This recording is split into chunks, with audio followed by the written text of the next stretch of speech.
एक बार की बात है, एक छोटे से गांव के पास घना जंगल था। गांव वालों के अनुसार उस जंगल के बीचों बीच एक पुराना खंडहर था, जो हर रात रहस्यमय आवाजों से गूंजता था। लोग कहते थे कि वहां कोई बुरी आत्मा वास करती है, लेकिन ये कहानी सिर्फ गांव के बड़े बुजुर्गों की कही हुई बात ही थी। युवा पीढ़ी को इस पर यकीन नहीं था। अजय, एक जिज्ञासु और साहसी युवक, ने ठान लिया कि वह इस खंडहर का रहस्य सुलझा कर रहेगा।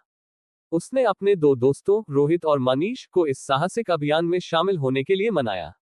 रात के समय तीनों ने जंगल की ओर कदम बढ़ाया। जंगल में घुसते ही चारों तरफ सन्नाटा और अंधेरा छा गया। उन्होंने टॉर्च जलाए और खंडहर की ओर बढ़ने लगे। अचानक पेड़ों के बीच से एक ठंडी हवा का झोंका आया। मनीष ने घबराकर कहा, मुझे लगता है हमें वापस चलना चाहिए। लेकिन अजय ने उसे शांत रहने को कहा, ये सिर्फ हवा है, हमें डरने की जरूरत नहीं है। जैसे ही वे आगे बढ़े, उन्हें किसी के कदमों की आवाज सुनाई दी। सभी ने चारों ओर देखा, लेकिन कुछ नहीं दिखा। रोहित ने कहा, शायद ये हमारी ही आवाज है, जो प्रतिध्वनि होकर वापस आ रही है। तीनों ने हिम्मत दिखाए और आगे बढ़ते रहे। खंडहर के पास पहुंचते ही उन्हें वहां एक पुराना दरवाजा दिखाई दिया। दरवाजे पर अजीबोगरीब निशान बने हुए थे। अजय ने दरवाजा खोलने की कोशिश की, लेकिन दरवाजा जाम हो चुका था।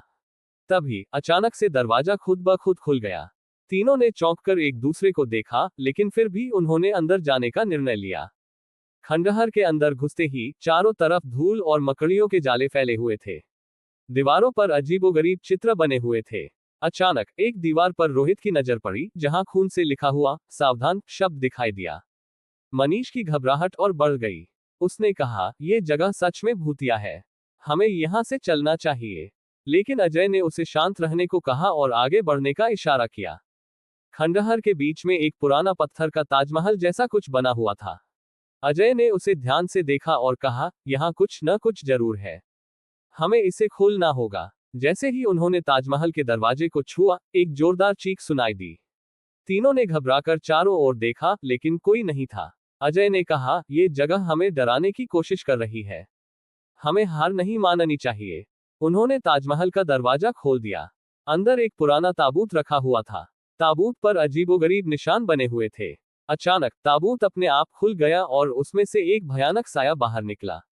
साय ने कहा, तुम लोग यहाँ क्यों आए हो? ये जगह तुम्हारी नहीं है।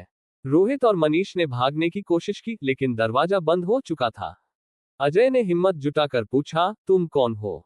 साय ने जवाब दिया, मैं इस खंडहर का रक्षक हूँ, सदियों से यहाँ की आत्माओं की रक्षा कर रहा हूँ। अजय ने कहा, हम यहाँ सिर्फ सच जानने आए हैं, हमें कोई नुकसान नहीं पहुंचाना चाहते। साय ने कहा, तुम्हें यहाँ से जाने की अनुमति तभी मिलेगी जब तुम इस खंडहर का रहस्य सुलझाओगे। अजय ने ताबूत के अंदर देखा, जहां एक पुरानी किताब रखी थी। किताब में लिखा था, जो भी इस किताब को पढ़ेगा, उसे खंडहर का सच जानने का मौका मिलेगा। लेकिन ये रास्ता आसान नहीं होगा। किताब पढ़ते ही खंडहर के चारों ओर के दरवाजे खुल गए और वे तीनों एक नए रास्ते पर चल पड़े। रास्ता खतरों से भरा था। उन्होंने कई चुनौतियों का सामना किया, टूटते पुल, भयानक आवाजें और अचानक प्रकट होते साए। आखिरकार वे एक गुफा के पास पहुंचे, जहां एक बड़ा दरवाजा था।